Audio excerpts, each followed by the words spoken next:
Всем привет! Появился посторонний звук с двигателя.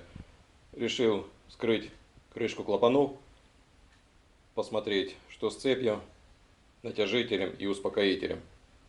Такое ощущение было, что успокоитель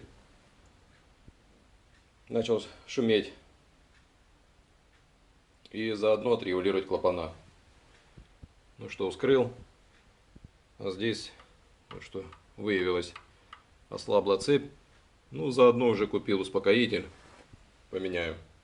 Лишним не будет. И отрегулирую клапана.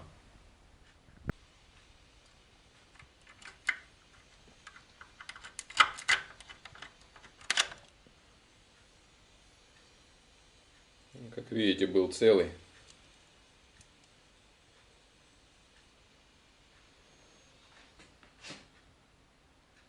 С небольшим износом.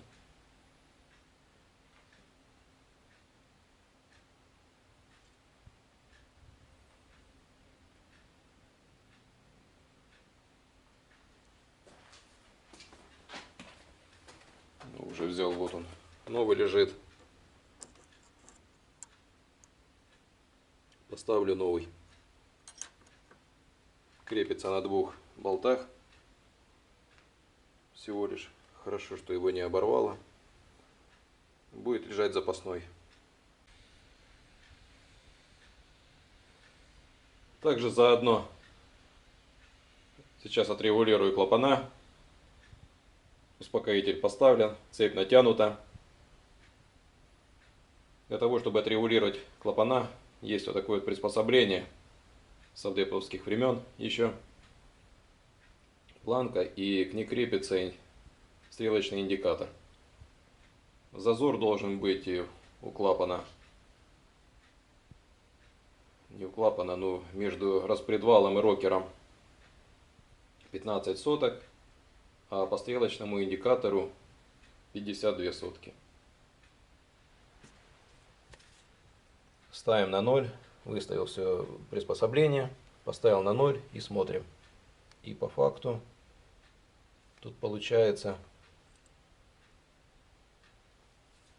1 миллиметр зазор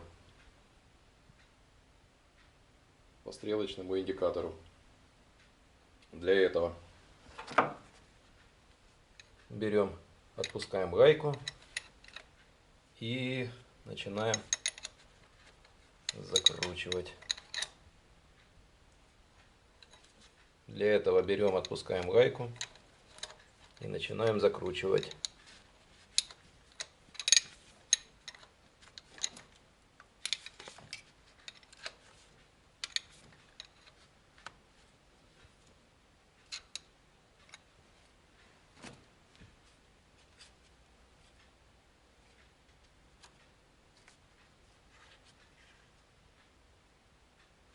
Опять на 0.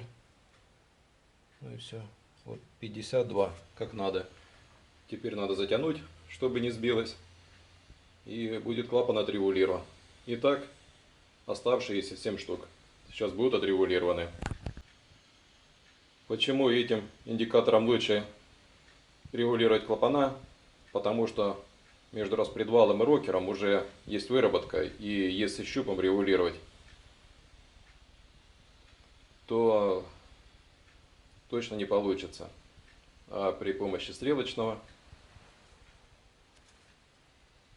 здесь уже более точные будут показания и более точно отрегулированы клапана.